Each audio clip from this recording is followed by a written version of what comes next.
I figured I would do this today on Friday. I've done the same show like 3 times in a row, privately, trying to get all my audio straight, and I think I did it. I'm not sure. I can't see any comments, so maybe if I put Facebook up on my computer, maybe I'll be able to see some stupid comments. Well, not stupid comments, but my comments are always stupid. But here I am. It's Friday, 3/26. There's somebody I know that has a birthday today. Happy birthday. And I think you are 40 something years old. So anyway, there's some, my name's Jason.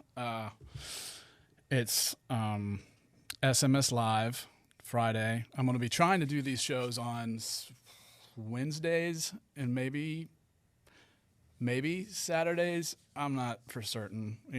This is kind of a new thing. I'm kind of rolling this over from last summer. I did a podcast called Show Me Shit Columbus, and it was pretty cool. I mean, I had a lot of really cool people in. I had 10 episodes, and they were all pretty fascinating, and I love all of my guests from that era.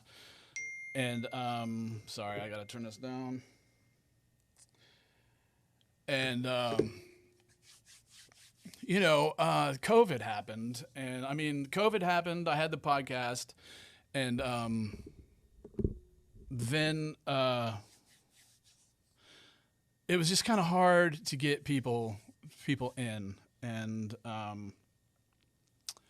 then some other personal stuff happened. I kind of switched areas, and I have some other things going on. I'm producing 2 other shows. I've got a new show that's coming up where we started production already. We're starting to build up a little catalog before we go live with that. And I can go ahead and say that that's Passenger Shaming. I don't know if anybody knows of that Instagram page, but it's freaking huge.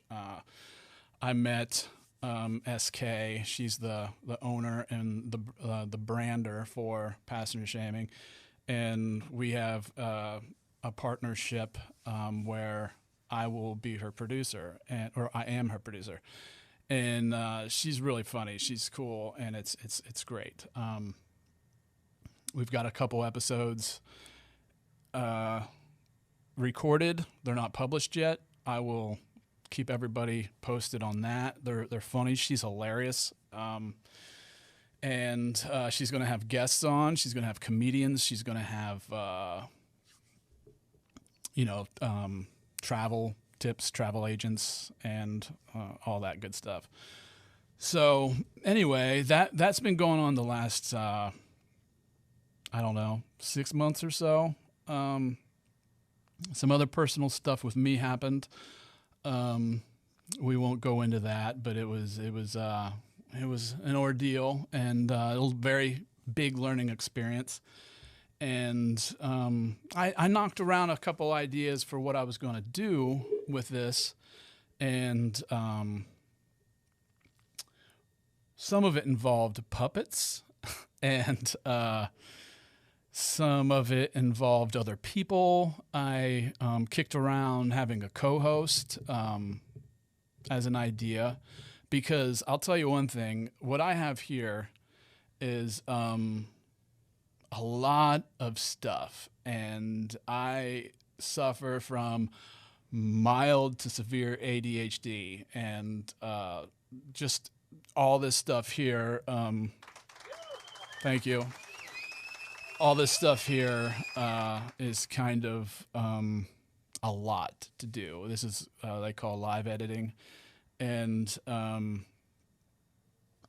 it would be easier if I had somebody else here to help, and that it's not so easy to find somebody that has the free time, that has the, I mean, I really can't pay anybody to do anything. I can give you credit if you're in college, I think, like internship, but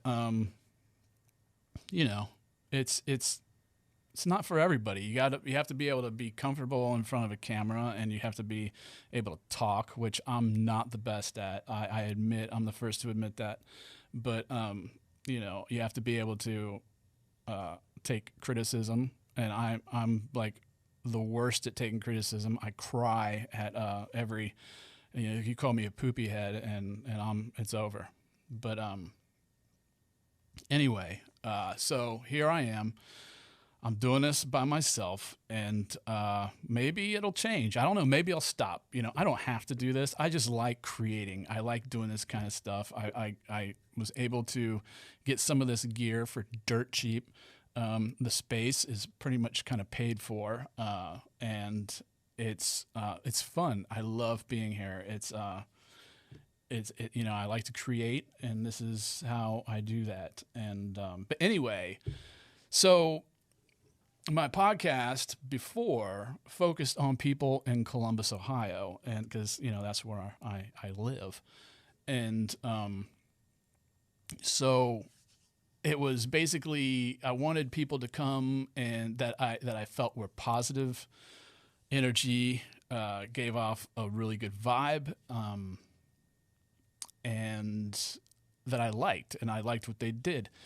And so I had 10 people in. Some people I knew, some people I didn't. I learned a lot from everybody, and I hope anybody who listened to it, you can go on my YouTube page and find it. And I have a Spotify, Apple podcast. I have, all those Google Play podcasts or whatever, Stitcher. All those podcasts are on there. I've got some good downloads, and it's okay. It was my first attempt at doing any kind of podcasting. That's why I did it, was just to try it. And I liked it. It was fun. I like talking to people. But like I said, COVID happened, and so that kind of took a little back seat. And then I started working on the other stuff, producing and all that. So anyway, I kind of felt like I pigeonholed myself into Columbus, which there's nothing wrong with that. Columbus is great. We've got a great music scene that is underrated. We have actually an up and coming comedy scene. We've got some great comics from Columbus. I'm going to try to have some in.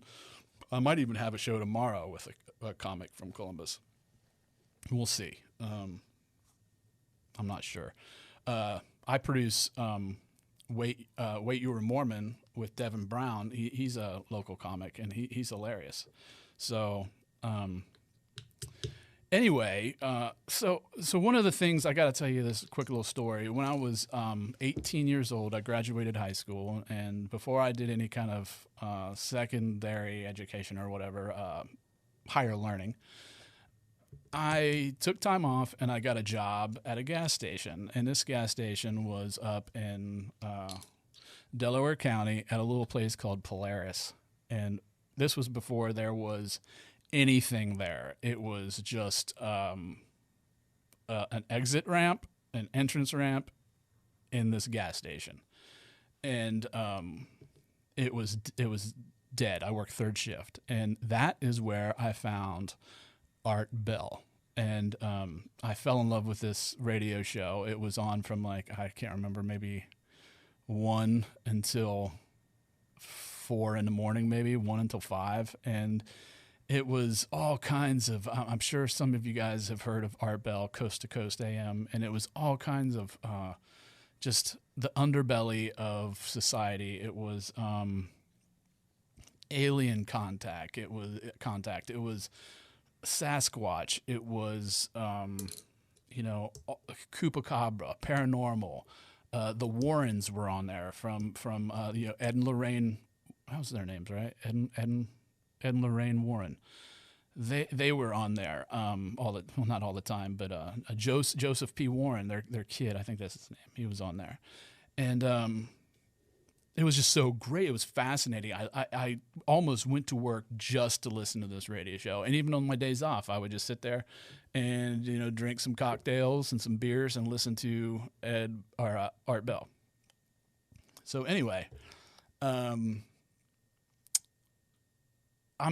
thinking, like that's the direction I kind of want to go. I kind of want to go to where, we're looking at that kind of stuff, the unexplained, like what do we know that we don't, like, are we trying to find answers or what? Or what are we doing here? Are we just talking about the what do you call it? The royalty, the racism in the royalty over across the pond, because who would have thought that those people are racist?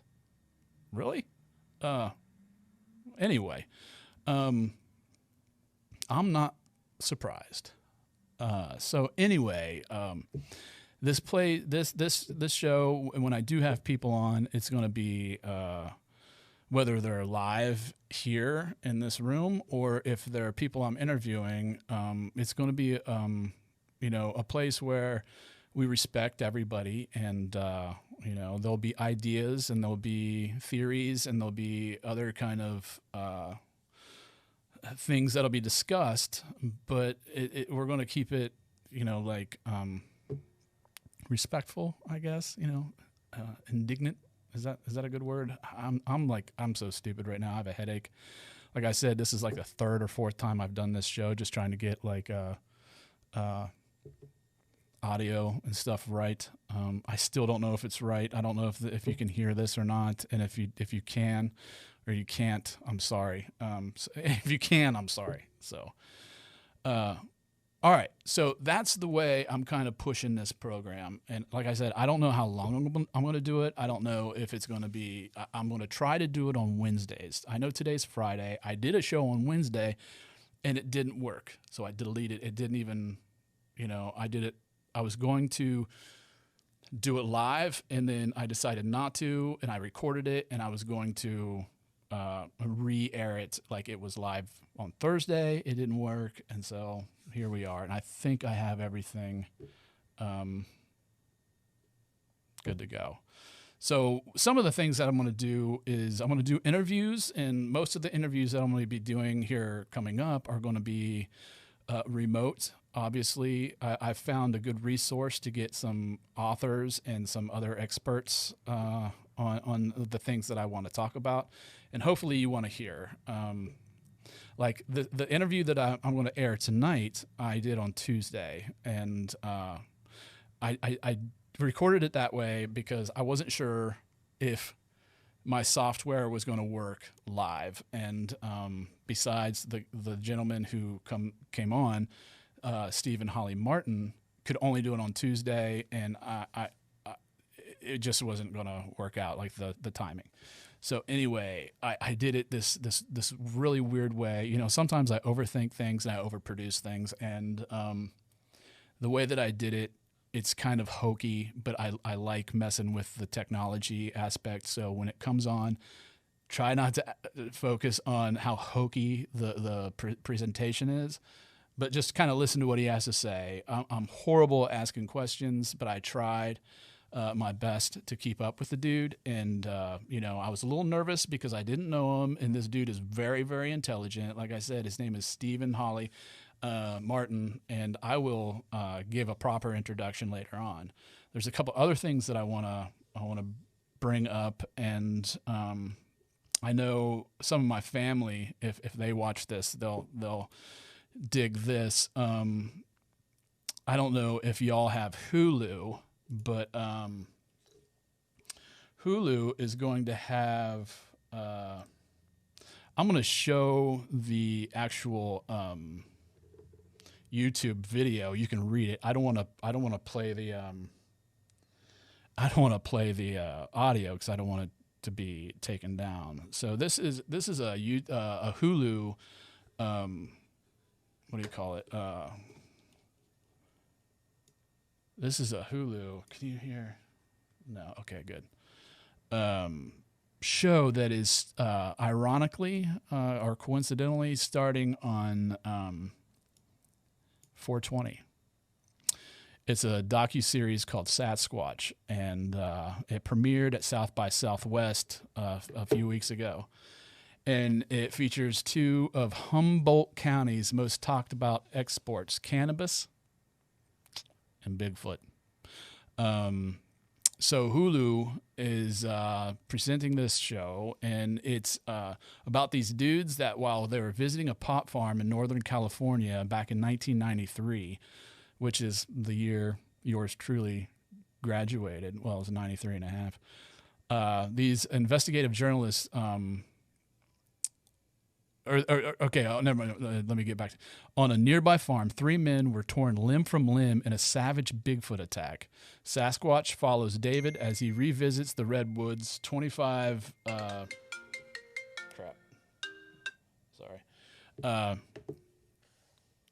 years later in search of any evidence that might lead to the truth of what happened that night.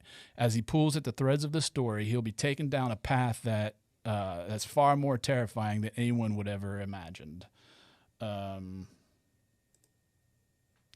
So that's going to be pretty dope. I really dig that kind of stuff. Obviously, that's why I'm going in this direction. And there was Nicole Coleman. I think that's who that was. So I'm going to back this up a little bit. You got your typical Bigfoot documentary, like Sasquatch hunter type thing, the monster hunter type thing. But this is a little different because, it's the Duplass brothers. Ah, that's pretty cool. I guess they produced this. I don't know if this is Mark Duplass.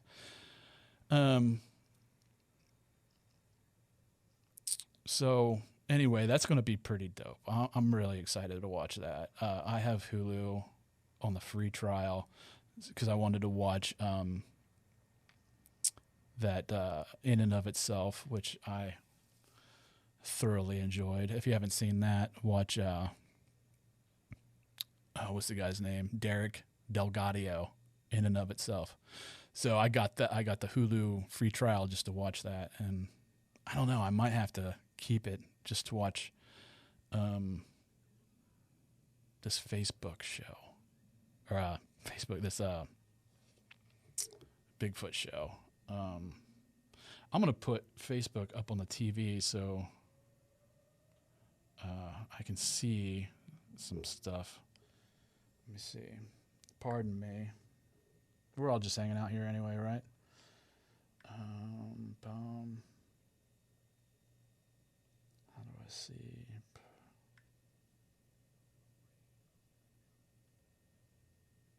All right, there we go. Nobody's commented. You guys can comment if you want to. Now I got it up so I can see comments. Let me turn this down so y'all can't hear it. So anyway, so it's a 420, Humboldt County, California.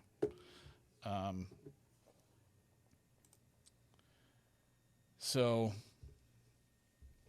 that's that. So let me get to some other interesting stuff that's coming up. I don't know if y'all heard about this.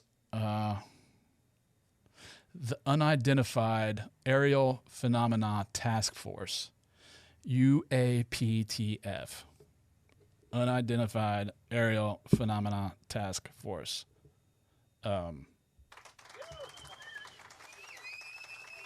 So this thing was brought up when the Trump administration put together, or like the package for the stimulus or whatever went through. One of the things that went with that was this report that had to be made public because of it says the first public mention of the Unidentified Aerial Phenomena Task Force came in June 2020 when the Senate Intelligence Committee formally asked the Pentagon for comprehensive analysis of the UFO mystery. Over the previous 3 years, members and staff of key committees had received closed-door briefings and startling encounters between the U.S. military and unidentified aerial phenomenons. Well, what's crazy about this is because this was in that stimulus package, it's pretty much that has to be public. So they're going to have to report this. One of the key players in the Trump administration went on TV last week and said that, this is bound to happen. And so Senator Mark Rubio is like, we don't think it's going to happen. Well, first off, I'm not sure they're going to come in on time, to be honest with you, because they miss a lot of deadlines in government on these sorts of things. But we will get a report at some point. The report's supposed to be due on June 1st. It's one of my favorite days. I like that day.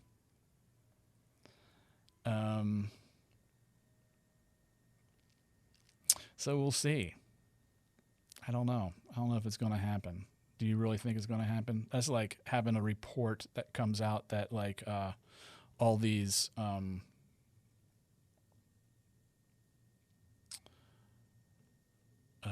abductions from aliens are real.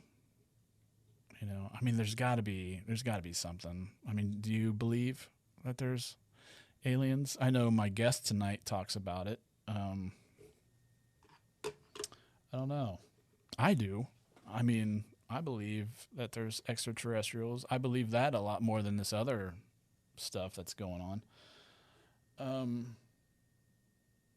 So that's the news. Next week, I'm going to be talking to Nicole Coleman. She is, let me find her website. She's really interesting.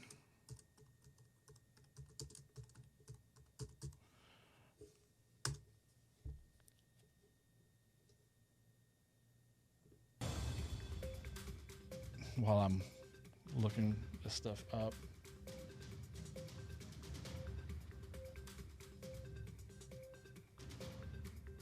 Sorry, I just want to make sure that I get it right.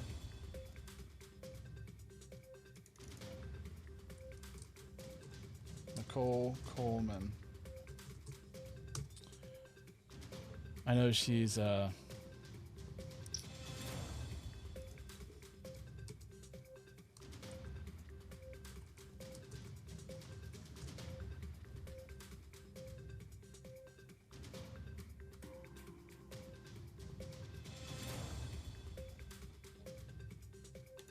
I'm hurrying. This is like my phone a friend music.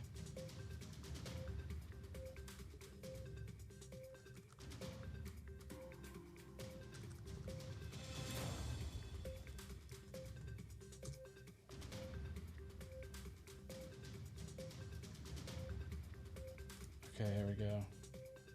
She's a Heyoka empath. I've been told I've had traits similar to Heyoka empaths. Let me see. This is next week. She's a psychic. Heyoka empath is a pure heart. Hardships have not tainted her. She'd have to be in order to receive the rite of passage to her gifts, downloads, and insights. As a high priestess, her mission is to awaken all Empress beings, which are girls, from the illusion of their handmaiden existence. She is the keeper of wisdom, initiator into the deeper realities. 3D can't touch her. She creates something out of nothing.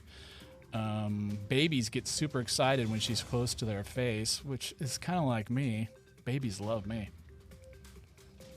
It's going to be great. I can't wait to talk to her. Heyoka is a Native American word that stands for the sacred clown.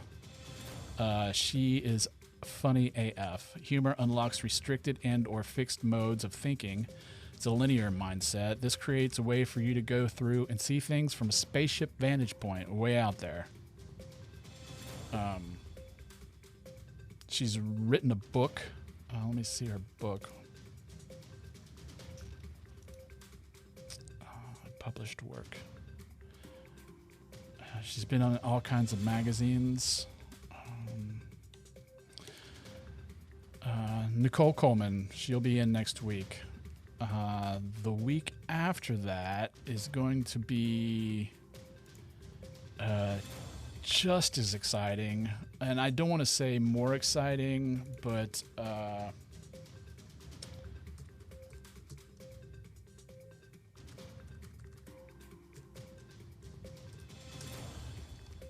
the week after that is going to be Carrie Cohan. She's an international best-selling author, psychic speaker, facilitator, counselor, and founder of MMAP and Freedom Mastery Publishing House. Let me look this up. Carrie.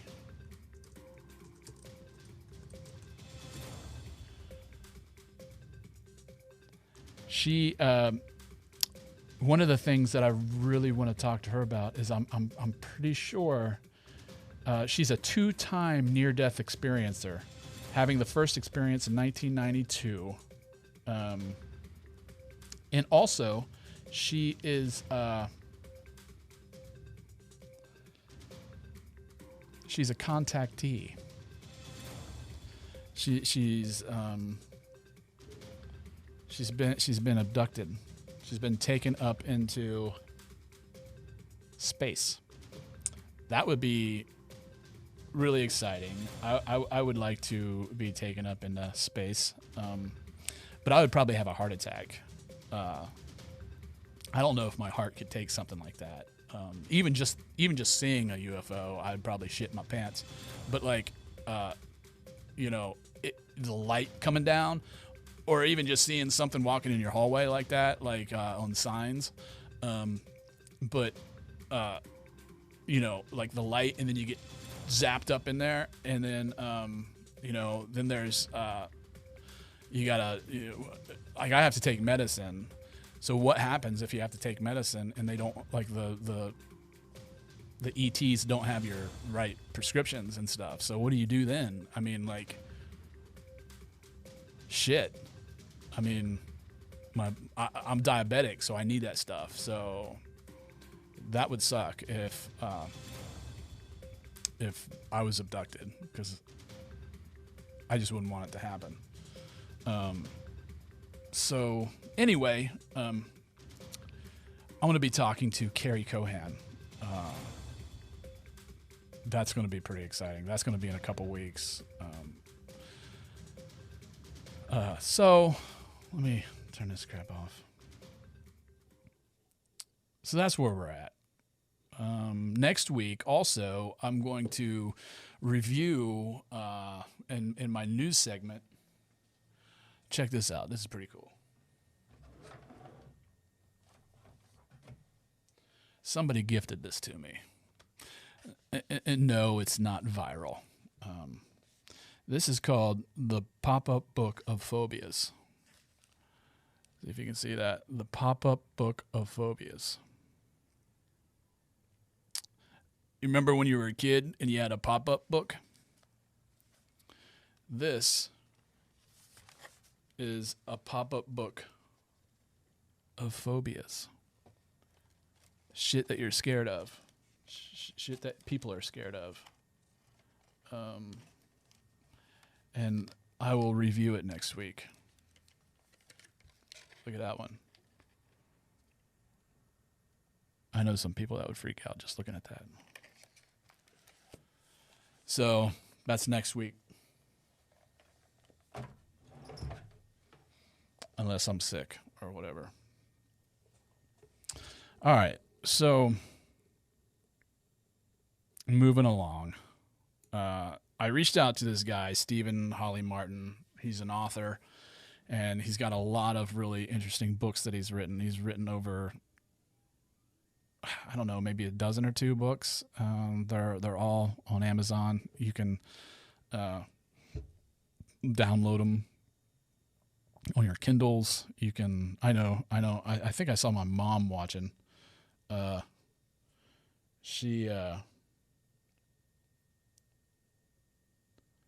She, what's up, Derek? Didn't know you were on Google Play. I sure am. I remember listening to Art Bell with you in the middle of the night. Yeah, see, there you go, dude. My birthday is June 1st, Sandra. You should probably know that. Anyway, so this dude's pretty cool. My mom would probably dig some of his stuff. He's a odd fellow, but that's right up my alley. So he's my first remote guest, and it was so strange. Like I said earlier, like I was messing around with my software and stuff, and like there's different ways that you can remote people in, and so I created this weird astral projection type thing that kind of looks a little bit too much like something from Mystery Science Theater, but it's fun, whatever. I don't know if I'm going to do any more like that, but we'll see. So this guy, his name's Stephen Hawley Martin. His website is shmartin.com if you want to go check that out right now, and check out all the stuff that he's written. Over the years, he has interviewed dozens of near-death survivors, psychics, researchers into the paranormal, as well as quantum physicists and medical doctors. And he's figured out that humankind is on the cusp of a transition to a new understanding of the true nature of reality, to share what he has learned and to help speed the transition, which he believes will result in a rebirth of optimism and the world becoming a better place to live and work and just be. He has written well over a dozen books, and in fact, I wrote this last week, and he's probably written like 2 more books since then. I mean, that's how much this dude writes. He's a writing machine. And some of these have been bestsellers on Amazon, which is not an easy task. I do know some other people who have published on Amazon. I think that's fairly simple. Nevertheless, he is the only 3-time winner of the Writer's Digest Book Award, having won first prize twice for fiction and once for nonfiction.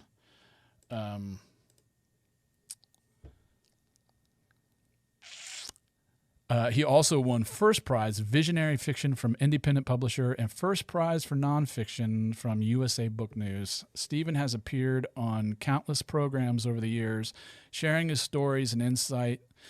And like I said, I recorded this a couple days ago on Tuesday, but I'm going to act like he's out there right now. So let's do this. And I apologize if it's going to be loud for a second, but I'm doing great. Thanks so much, Jason, for having me. I appreciate it. Oh, it's awesome. You're my first remote guest, and I've looked at your website, and it's really thorough. You've got pretty much all the bases covered when it comes to I don't know if you really want to call it spirituality, but it's more or less the meta and metaphysics. And I was just scanning over all your books or your pieces that you've written.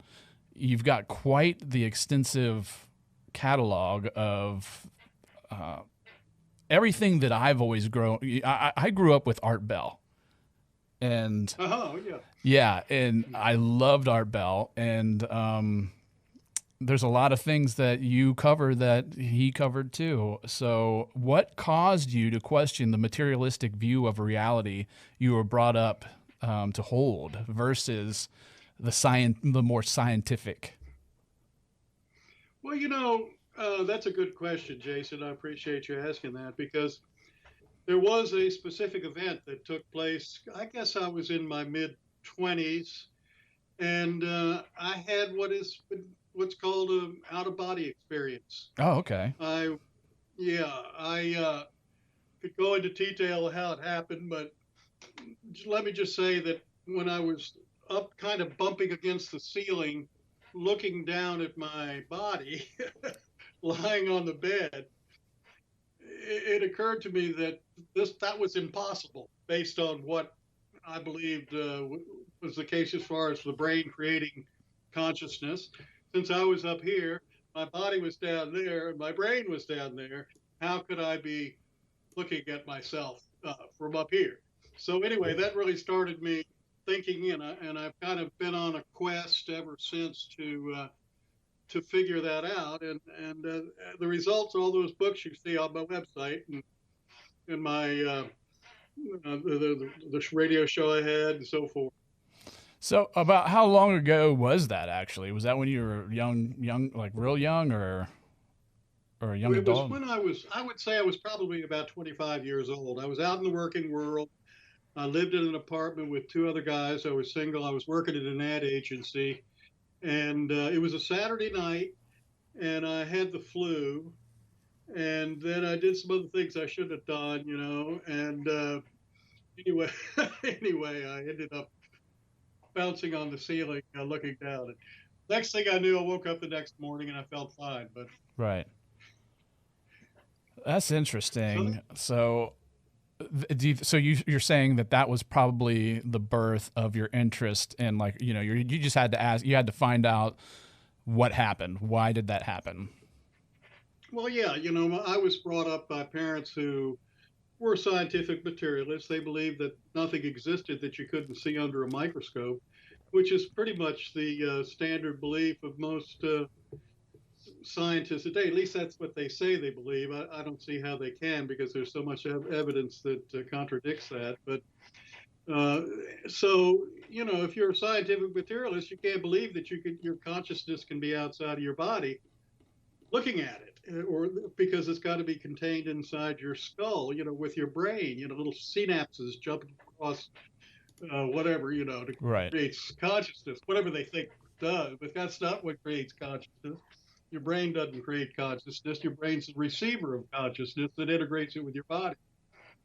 Right. One would call this taboo knowledge, which brings me to your book of that title, Taboo Knowledge. What exactly do you consider taboo knowledge? Is it something that we shouldn't know, or is it something that we really need to come more or less come to grips to understand what the taboo knowledge would be?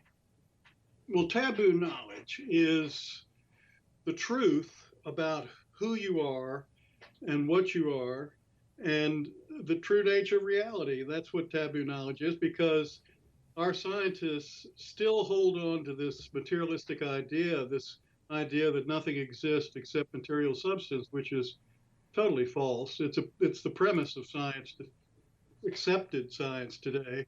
There are a lot of scientists who don't believe it anymore, but they will not admit it usually because they're afraid of being scorned by their peers.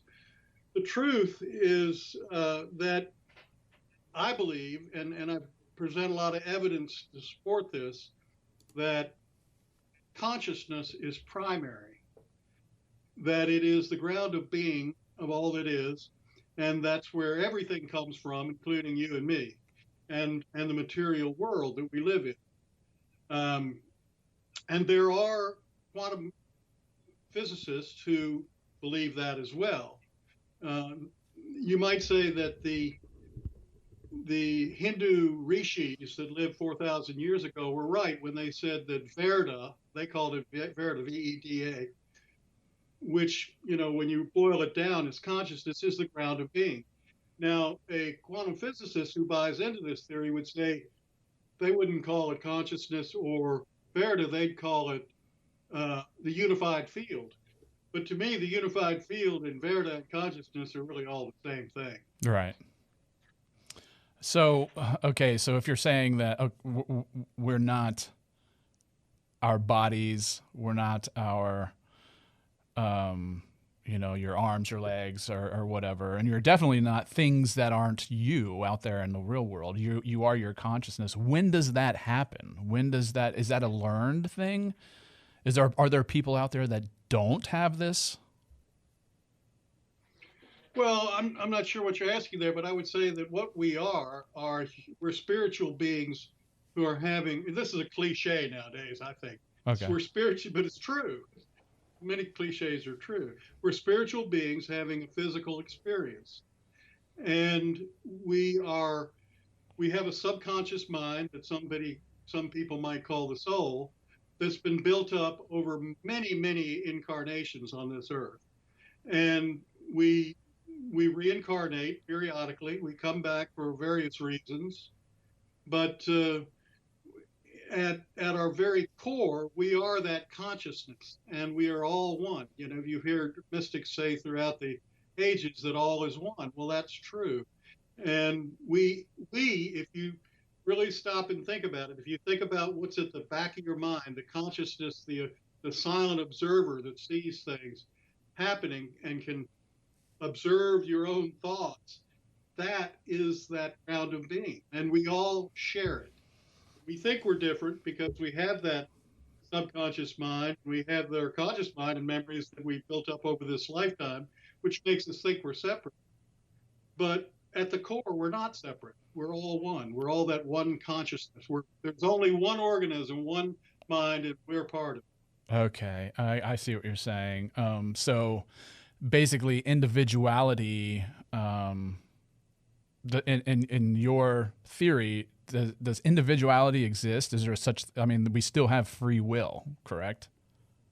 We do have free will, yeah. That's one of the big important things about uh, coming into this reality, is that we have free will, and we learn from the actions that we take and the mistakes that we make that come back to haunt us. Or you might look at it as there's really nothing bad that ever happens. There are only opportunities to learn from your own mistakes, Right. because we bring it all on ourselves, whatever happens. Okay, so just a few minutes ago, when you were explaining this consciousness collectively, you said on this earth.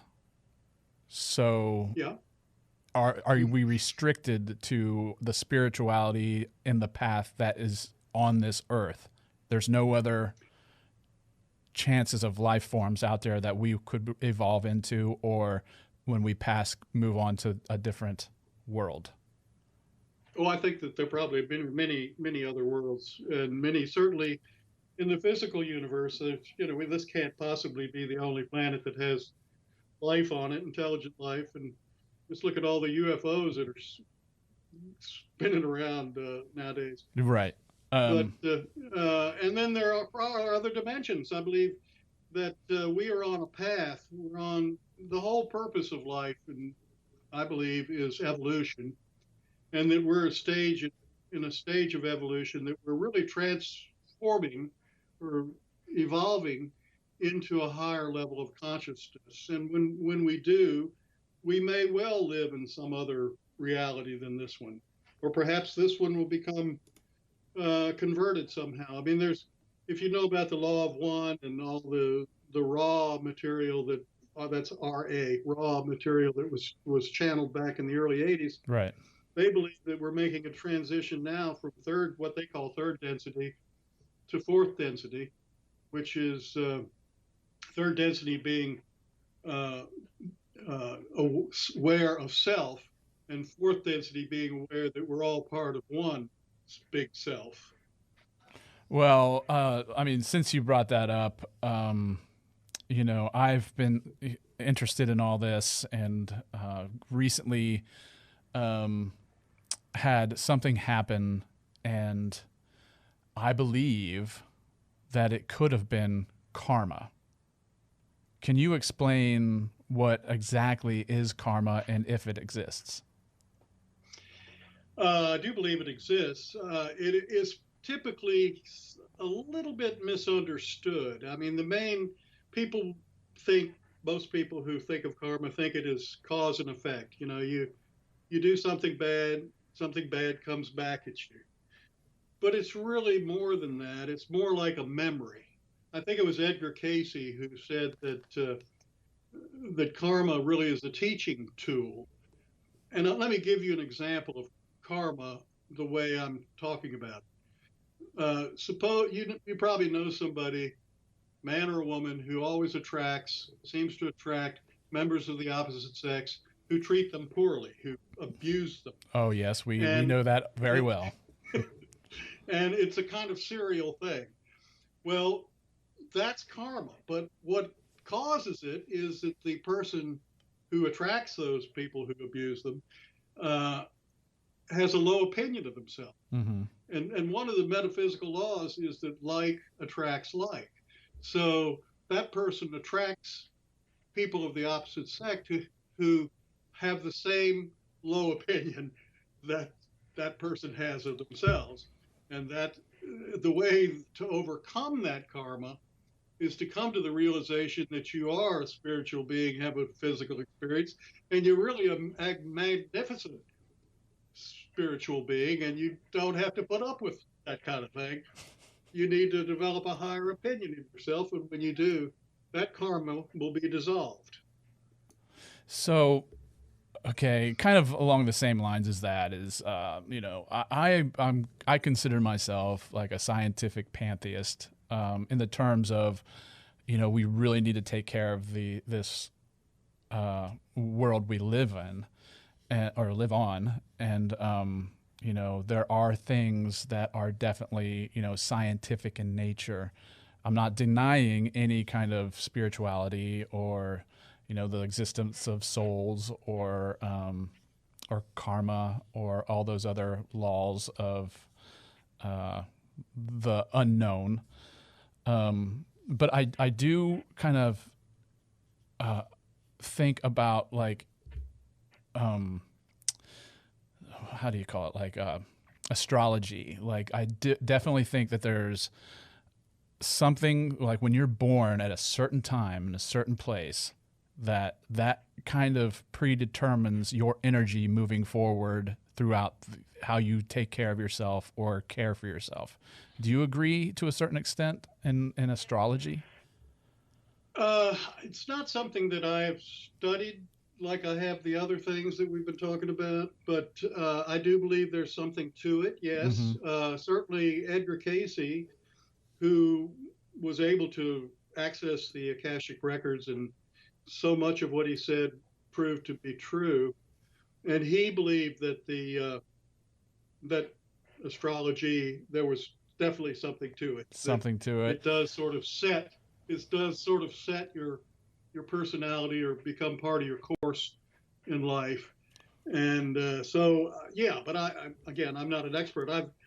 I've had my charts done by an astrologist who Mm-hmm. seemed to get a lot of things right. So. Right. Yeah. Yeah. Well, a lot of them are really good at it. So when we talk about the information age that we're moving into, I guess we could say that if there's, you know, like definitely in my belief system that there's life on other planets that could be further developed than we are. However, with that said, they also say that this is, since it's an information age, that it could be an age of Aquarius. Can you touch on that a little bit? Yeah, I think that's really what the raw material is talking about, moving from third density to fourth density, the age of Aquarius. And if you know, the zodiac, there's no doubt that it began, I guess, in 1987. We began moving into the age of Aquarius as far as the zodiac is concerned. We were in the age of Pisces, which, of course, the fish, that's Jesus. So, you know, the last 2,000 years were that. And we're moving into a new age of Aquarius where, on Earth at least, we're going to become more aware of who we really are, as we've discussed. Mm-hmm. And so I think the two things are absolutely parallel, and it's just a different way of saying the same thing. Okay. Can you explain the third density and the fourth density and the differences? Yeah, according to Ra, there are 7 densities. Okay. The first density is mineral, like a planet with no life on it. Mm-hmm. Water, mineral, no life. The second density is planet with life, like plants and animals, but life that is not aware, doesn't have self-consciousness. Third density is life that is aware of self, that can sort of step outside itself and consider its own life and its own thoughts and the impact of them and all that sort of thing. That's where we are now, third density. That's us. Fourth density is the realization that we were all one, that there's one big mind that we're all part of, and we seem to be different because we have our own memories and thoughts and ego that has developed, but we're really all one. When, as Jesus said, when you've done this to one of these, my brothers or sisters, you've done it to me. He realized that he was one with all. And that is fourth density. Fifth density is where we really get a lot of information and intelligence and put it together with that. And so that science and awareness of the one life really combines. Sixth density is, actually that fifth density is when you concentrate on the science part. Mm-hmm. Sixth density is where the two come together. And seventh density is where we return to the source. And Ra would say, it all starts over again. So those are the densities. Okay. So following that trajectory, are these things that is just part of like time or space as we know it, like right now, or are these things that we have to achieve as a species? I think it's what we're talking about here is the human race. Okay. And that on other planets, Ra was from Venus, a civilization that developed there billions of years ago that has now progressed all the way to sixth density and no longer incarnates in the physical universe. And, people say Venus, well, that's not habitable. But the NSA has come out recently and said that 2 billion years ago, Venus was habitable, that it would have been conducive to life, that it had liquid water and, large amounts and so on. So it's quite possible that Ra really did evolve on Venus. So that civilization now in the sixth density really is not one individual, but all the individuals of that civilization that evolved together into the sixth density. And that would be what the human race is going through now. It's probably going to take us a lot longer than it took Ra on Venus, because we tend to be a very warring kind of civilization, where we're always fighting each other and stuff like that. And apparently that wasn't the case with Ra. They made it through pretty fast. But this fourth density, according to Ra, is going to take us 30 billion years, so we got a long way to go. Right. Yeah, I understand that. So in other words, we're kind of evolving cyclically ourselves individually, and also as a race, as a human species. Correct. Okay. You probably are familiar with the Michael material, where he's got a whole thing where you go through something like, 35 different levels or whatever before you reach and start over again. So, yeah. Are you talking about lifetimes, 35 lifetimes?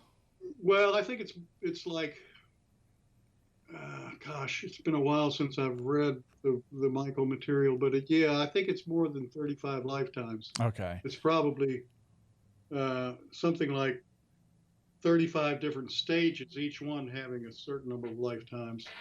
Okay. Also, if we're experiencing this as a human race collectively, and then individually, what are we trying to work on? What are we trying to achieve individually? Because I know you also study afterlife, and we'll get into that here in a little bit. But like, what are we trying to achieve individually? If we're trying to perfect our souls. You know, have you probably seen the movie Groundhog Day? Yes. And Bill Murray's character, of course, starts out as a jerk, and you know everything he encounters that day, he kind of just messes it up, makes it worse. And finally, toward the end of the movie, he's treating people with love and respect and so on, and things go well, and he does a lot of good. And then he gets to move on to February 3rd. He gets the girl too. Right.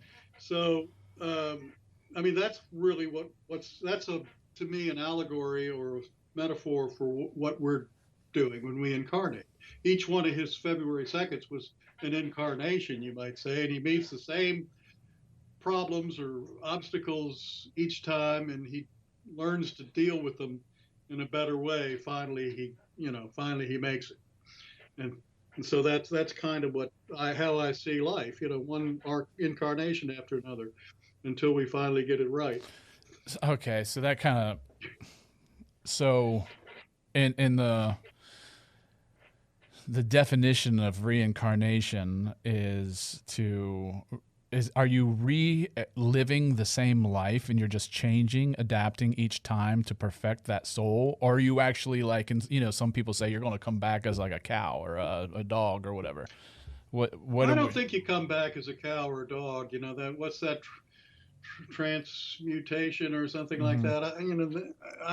I think you come back as a human, and you're not going to live exactly the same life. But before you come, you choose your parents, you choose your place you're going to come, you make decisions because there's certain things that you want to experience and accomplish. There are things you want to work on, and you want to set up a situation where that'll be possible. You'll also probably have some souls that you're close to that will incarnate at around the same time, and you guys will kind of work it out together. So yeah, I mean, it's not the same life over and over. It's a different life, but so how would you explain the I mean, if that's the situation, how would you explain those unfortunate events where people are mistreated or even worse, like murdered or like by their family members? If you're choosing your family, your parents, are those just people who don't know? Are they reincarnated like they just didn't know what was going on? Well, I think that, as you said, or as we've talked about earlier, you have free will, and you can do things that are real bad mistakes and cause a lot of problems as a result and build karma that you're going to have to deal with. So, things can go wrong, and they do go wrong. Mm-hmm. Well, so I don't want to go way too far out of our lane here, but you have researched psychics, and I've had experiences with psychics. How obviously we know there's psychics that are just pulling the wool over our eyes, but how are they actually? Because if a soul is reincarnated, how are they pulling that energy out of something that technically shouldn't be there if that person who had passed is being reincarnated? I'm not sure what you're asking there. I mean, you incarnate, but your higher self stays on the other side all the time. Oh, okay. And it's your consciousness. Only part of you really reincarnates, and the other entities that you've been. I mean, it's kind of a collective. It's hard to explain, but I think I think I feel what you're saying. Yeah, and of course another theory is that there's we've talked about the Akashic Records, the fact that there's a memory of every thought, every deed, everything that's ever happened is recorded in what might be, today we would call the cloud. But in, spiritual terms, it's the Akashic Records, the Akasha. And so all that material is there for all time. Mm-hmm. And that's what Edgar Casey was able to access that and bring in information that may have happened a long time ago. I've got a book about Edgar Casey, if anybody's interested, that kind of gets into all that. But it's really fascinating. Is that Edgar Casey, The Meaning of Life and What to Do About It? That's the name of it. Okay. Yeah, right. I was looking at that one this morning. You've written a lot of really interesting books. I see you wrote one on extrasensory. ESP. Yes, ESP. Yeah, extrasensory perception. What? Yeah. Let's hear about that. I want to hear about that. Well, the book is really a personal story about going to spend a weekend at the College of Metaphysics in Missouri, in Windyville, Missouri. Mm-hmm. And the purpose of the weekend was to find out what your dharma is. Each of us have a dharma, which is a purpose, something that we're particularly good at, that if we can learn what that is and how to use it to serve others, will give us a really good life. Well, in the process of doing that, I learned that I have certain psychic abilities, okay, which have to do with what is the word? It's where you touch something, feel something, and you get a memory from it or a feeling of where of what it was used for. And in this case, what I was able to do was from a ring, talk about who wore it and what the purpose of it was and so forth.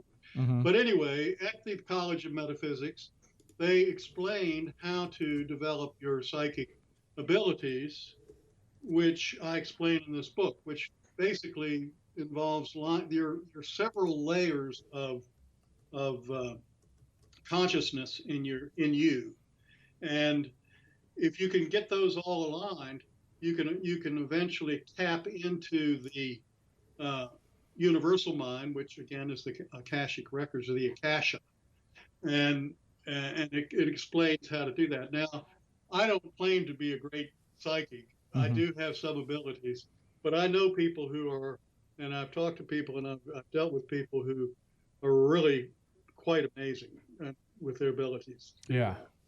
So do you think possibly that your experience that happened when you were 25 had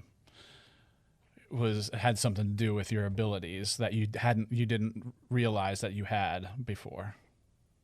Yeah, probably so. I mean, I didn't think about it till much later, but I think it definitely opened up my mind from being a scientific materialist and believing that nothing existed except material substance, to realizing that there are other dimensions and that our consciousness is not confined to our skulls. And I think one of the main ways to develop it is through meditation. If you can do that daily for 15, 20 minutes, maybe once or twice a day, mm-hmm. you can help develop your own psychic abilities too. Okay, so I was going to ask you this question about this other book that you wrote, Life After Death. Okay, so if you have reincarnation and you're basically living over and over trying to perfect your soul, whether you realize it or not, when does life after death begin? When does actually death begin? Well, it's when your brain stops functioning, and in fact, one of the reasons the University of Virginia, which has been studying this for 60 years, one of the things they say is that, and point to as evidence that the brain does not create consciousness, is that many people who have been in a coma, perhaps had dementia or Alzheimer's, right before they die, they will become very lucid. And it's like their brain is disengaging, it is separating from their consciousness. And they're able to talk and communicate with people around them, and then very shortly after that, they die. Mm-hmm. And that's a phenomenon that's seen often in nursing homes and other places where people who are in that situation are. And so I would say that death occurs when your consciousness separates from your brain, and eventually, and very soon after that, from your body. Have you just to stay on that topic, where people, when they start to lose consciousness and they're actually dying, that moment right before death, have you heard of how your body creates DMT? I don't know what is DMT. DMT is a chemical compound. It's dimethyltryptamine, and your body creates it. And it's also found naturally in some plants. There's a plant in Peru. I can't really. It's like bee cappy or something like that. It's a vine or root. Ancient. This goes back a long time ago, like thousands and thousands of years ago. You can dig up this plant and take the roots and clean them and boil them in water and eat these roots. They make them into a tea. But the thing about it is, you can't just eat the root, because your stomach acids will neutralize the compound. You have to mix it with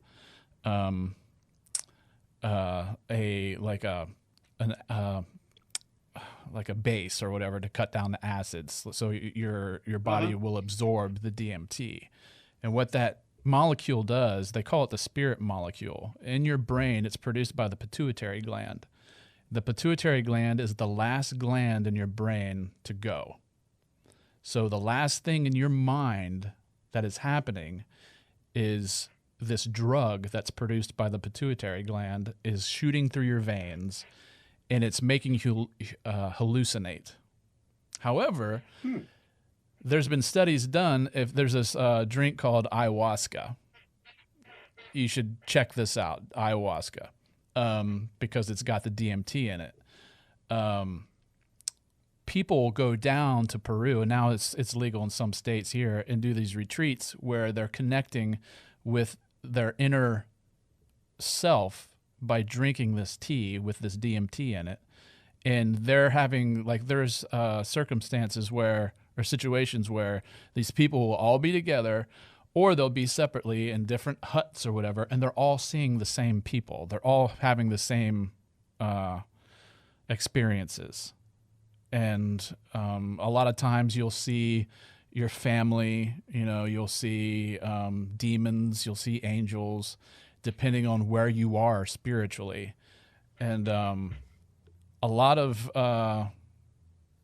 shaman and those say that this is what happens when you die. When you die, that last thing that goes is the pituitary gland, and that secretion is to aid you to make that pass into the afterlife.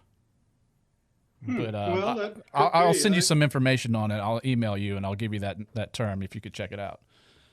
Yeah, I appreciate that. It's interesting. I have talked to a number of people who've had near-death experiences. One of the most fascinating ones that I write about in one of my books, don't remember which one, is for Pam Reynolds. Actually, you could YouTube Pam Reynolds' near-death experience and probably find it. Okay. There's a video about it where she had two aneurysms in her brain that were inoperable, and so in effect she had the blood drained from her body, and they packed ice around her so she wouldn't decay and all, and she was like dead. She was a cadaver. And they opened up her skull and they went in and fixed the aneurysms. And when that was happening, she left her body. She watched the operation going on in the operating room. She was able to describe things that were happening there that there's no way she could have known because she was totally out. I mean, she was dead. And then, of course, she goes through the tunnel and visits with her grandmother and some other relatives who've died, and eventually comes back. But, that would be an example. I don't know about the gland was engaged then. Maybe it was. Mm-hmm. What do you think? I don't know. I mean, I don't think I've had my share of fights and whatever. I've been knocked out, but I've never had my heart stop. I've never went brain, unconscious, completely flatlined or whatever. Right. It's all interesting. That's one of the reasons why I reached out to you, is because you spoke about, or you've written about, and you've heard many stories about near-death experiences. And yeah, do you think that's part of basically your purpose? Like you said that earlier in the discussion, that people, you keep coming back or whatever, you're looking for your purpose. And do you think sometimes somebody will come back because, they're not done yet? Their purpose hasn't been absolutely. resolved. Absolutely. No question about it in my mind that you come back because you have some sort of mission or something you want to accomplish, something you didn't maybe accomplish before in a previous life. And so you want to come back and do it. And as that weekend that I went to School of Metaphysics, I've been out there a couple times, Mm-hmm. but that one was about finding your Dharma. And according to the psychic who, went into the Akasha and found out what my Dharma is, it is, she called it omniperception. I have an ability to see things from all angles and to kind of process all that in a way that allows me to kind of see things that others don't. Right. And that my Dharma is to use that to try to help others see what the true nature of reality is, what really is going on, why they're here, and so on and so forth. So that took place about, I think it was in 2003. So that really got me going on writing these books and so forth. And I guess you could say they're the result of that. No, that's great. That's I like to hear that. Everybody has. I believe everybody has a purpose. I think there's a lot of people who kind of turn their back on that purpose. And I think you can make a big mistake by using. You may have a talent or a Dharma that you can use it in different ways. You could use it to make a lot of money, perhaps, but that may not make you happy. If you used it to help others in some way, it would probably be a more fulfilling life for you, Right. Yeah. So, I mean, I mean, I know you're not a, well, I don't know this, but I'm assuming that you're not a psychic who charges people for readings. Do you think that's, No. I mean, is that something that is unethical, or is it something that's okay if it's legit? Being a psychic and charging others, I suppose it's okay.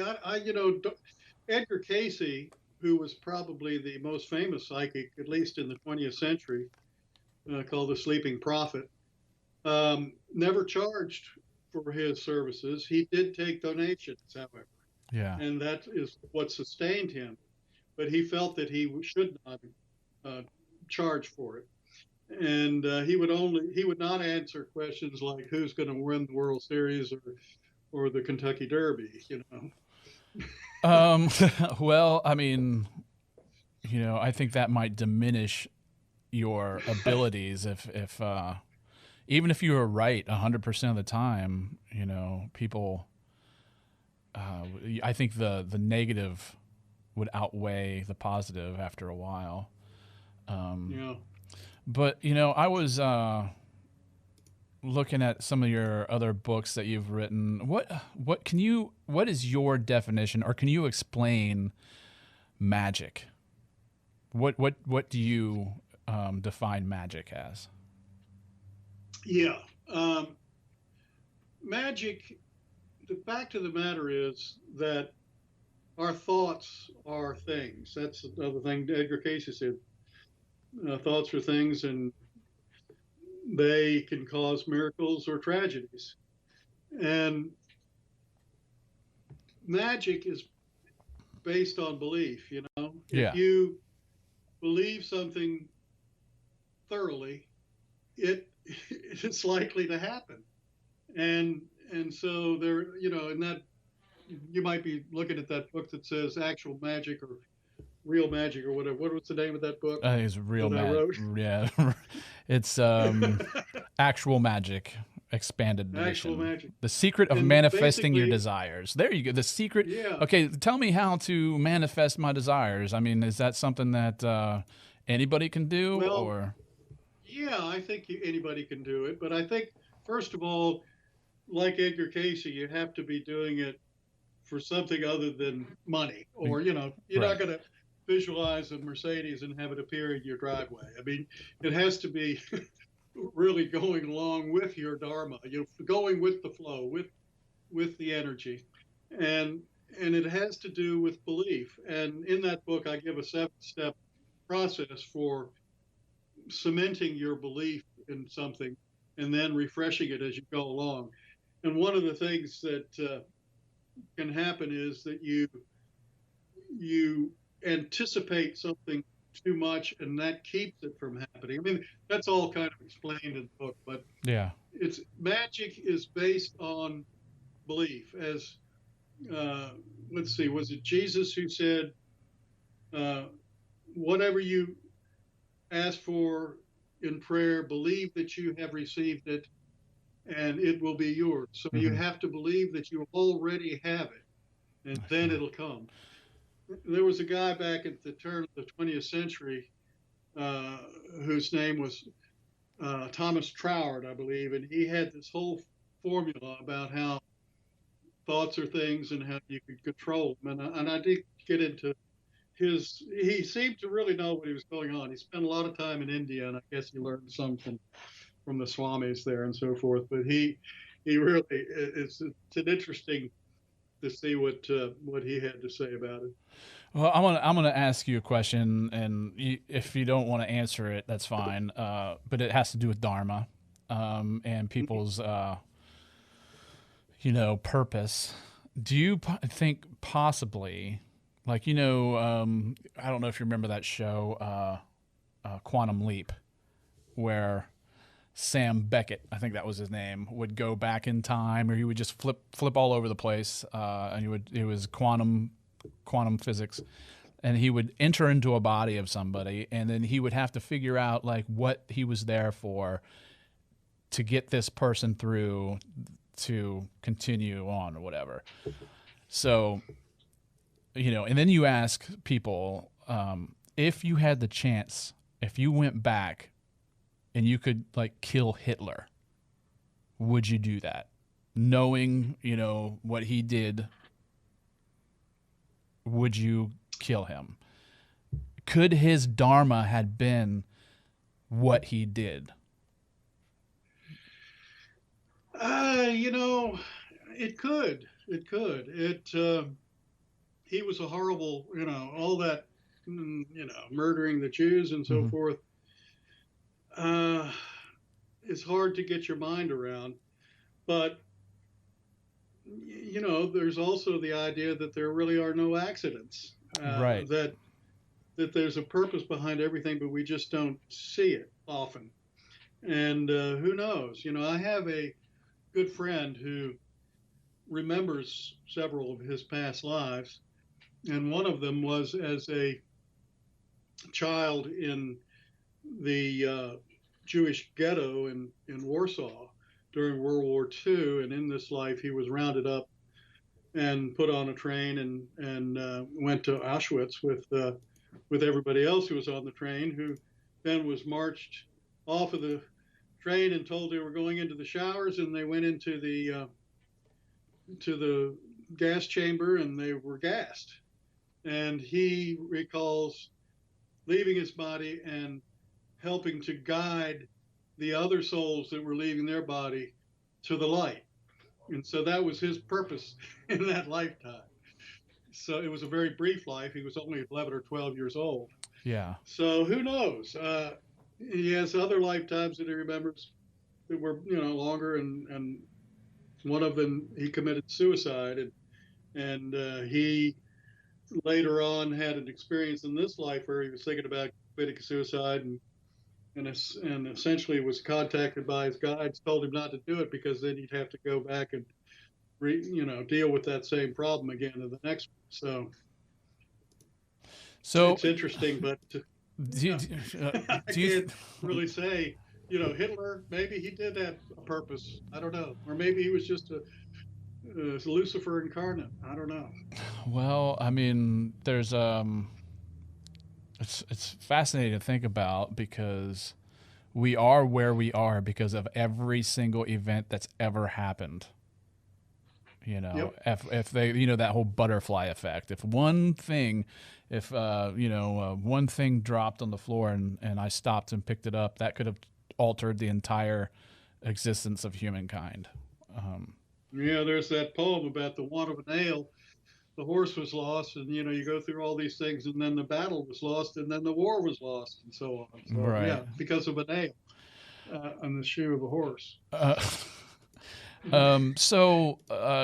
We talked about. I'm talking with Stephen Hawley Martin, award-winning author, and I don't know how much time you got left. I mean, I could talk about this stuff for hours, but I know you probably have other things to do.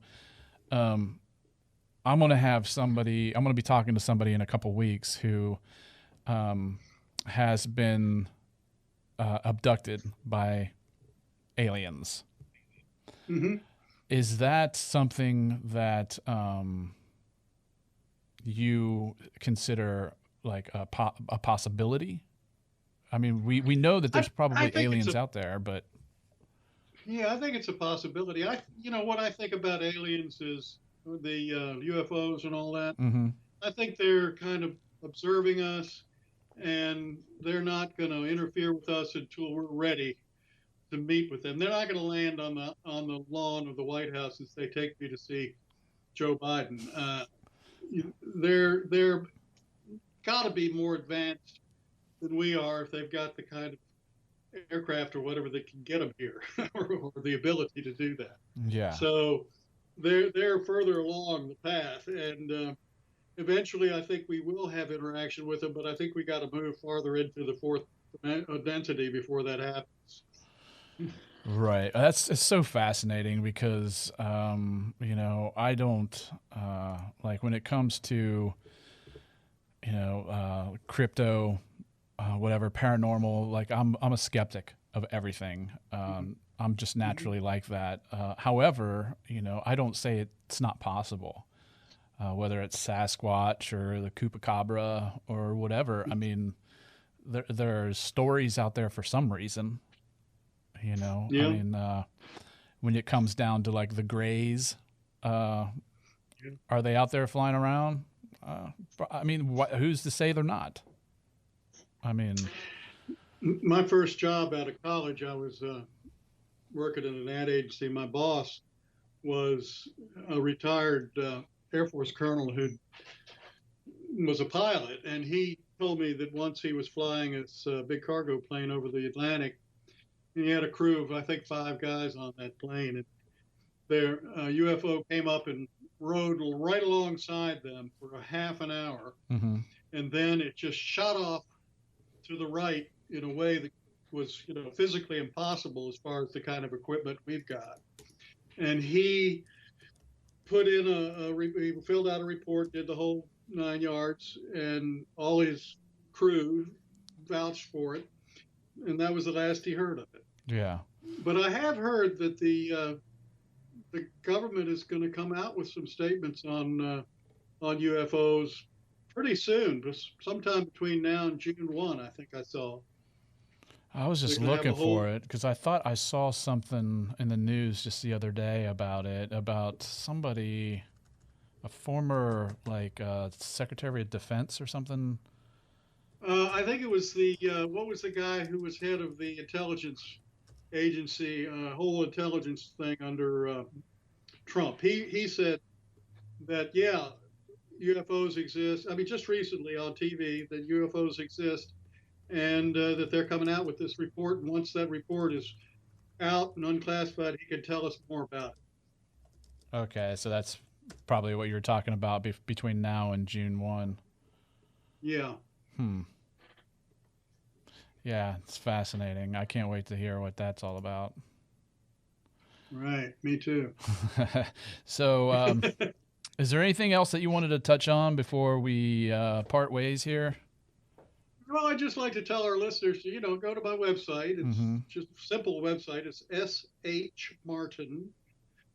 S is in Stephen, H is in Hawley, and Martin, MARTIN.com. And up at the top there, you'll see a little button on the menu that says books. You can click on that, see what I've written, and you'll see all the covers, and you can click on any one of them, and it'll tell you more about it. And, maybe you'll find one you'd like to read.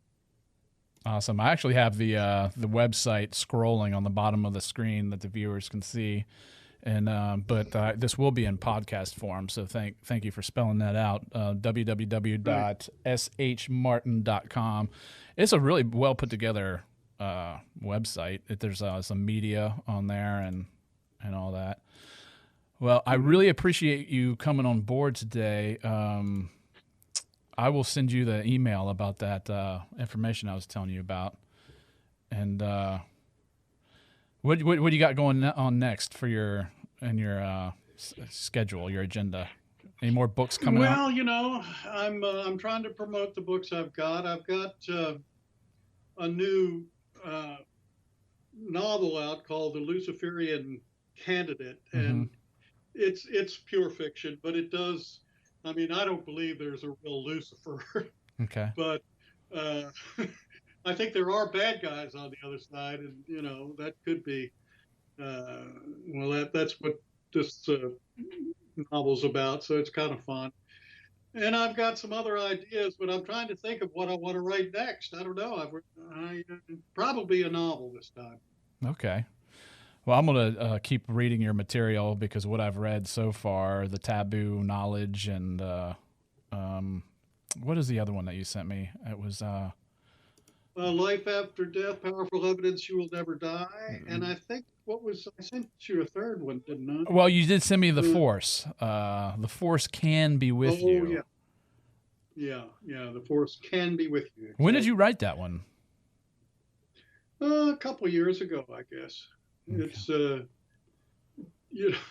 Force being the Star Wars thing, and I think the Force does exist. You need to go with the flow. Right. That's one of the things we touched on that a little bit already, I think. All right. Well, my guest was Stephen Hawley Martin, an award-winning author. I appreciate you for coming on today. Well, thank you, Jason. I enjoyed it. I really did. All right. You have a good one. Take care. Bye-bye. All right. So there you have it. That was Stephen Hawley Smith. Why did I say Smith? Stephen Hawley Martin. Great guy. Let me do this. So back in January, one of my friends who just happened to also be my supervisor at work, my day job, back in January, he passed away from COVID complications. Eric Giz, he was 47 years old, hell of a dude, a friend, and so his partner had my friend James Duff, who happens to be a designer here in town, a fashion designer. His partner had James make a teddy bear out of a flannel that Eric used to wear all the time, and it was this flannel that me and James and a couple other people, we didn't make fun of him, but we kind of had some yucks over this thing because it kind of made him look like a lumberjack and all that. Well, a couple weeks after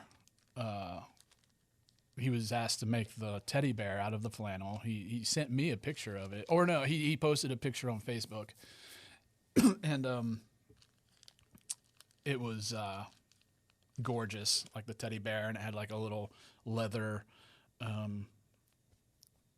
name tag that said Eric and all that. And a couple weeks after that, James sent me a picture of this, which is it's an epoxy shaped, or it's a t-shirt shaped epoxy that's got a button on the inside of it, and that's from the flannel. And a few of us that knew Eric was gifted these from James, and it's really special because the dude was awesome, and he had such a great energy about him. And it was so sad because he was so paranoid of getting, if there was anybody that was like a double masker before double masking was a thing, it was Eric. And he got COVID, and 3 weeks later, he was gone. So thank you, James, for that. And I'm going to start the... This is the end of the show. Next week is Nicole Coleman. I'm going to try to do 5 o'clock. I will post things. I'm horrible at social media. I really don't give two shits about social media. It's kind of, what do you call it? Counterproductive to have like a live stream podcast type thing and not keep up on social media, but that's me. I apologize right now for that, but I'll let people know when I'm going to go live, when I'm not going to go live. As of right now, I'll probably go on at 5. So that's it, man. I'm going to get out of here and just listen to this music play for a few minutes. I have an Instagram account, SMS Live. A Facebook page, SMS Live. YouTube, SMS Live.